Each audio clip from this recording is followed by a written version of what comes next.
एक दफा का जिक्र है कि एक खूबसूरत परी थी जो सितारों के दरमियान रहती थी। इसे सितारों की परी कहा जाता था और उसकी खूबसूरती लाजवाब थी।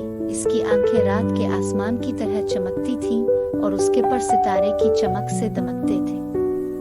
हर रात वो अपनी जादुई छड़ी के साथ जमीन पर उतरती सितारे बखेरती और लोगों के दिलों में खुशियां भर देती। एक बार गांव में एक बारिश नहीं हुई। गांव के लोग बहुत परेशान हुए।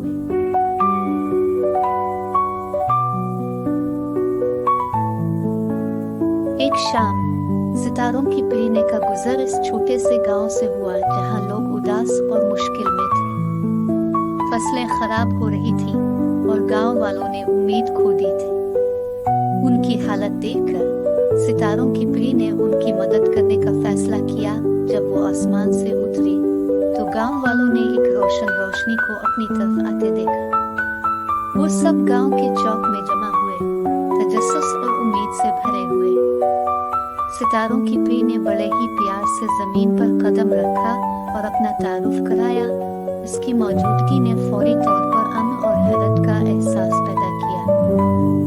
गांव की बुजुर्ग औरत जो मेहरबान आंखों वाली थी आगे बढ़ी और सितारों की परी से बात की। प्यारी परी, हमारा गांव मुश्किलात में है और हमें नहीं मालूम कि अपनी खुशियों को कैसे बहाल करें। सितारों की परी ने गर्मजोशी से मुस्कुराकर अपनी जादुई छड़ी उठाई।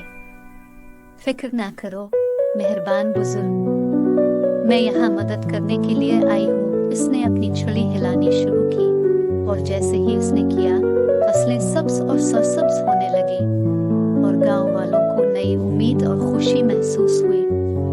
मजेदाती तब्दीलियां देखकर गांव वालों ने सितारों की परी का शुक्रिया आंसुओं भरे आंखों से अदा किया।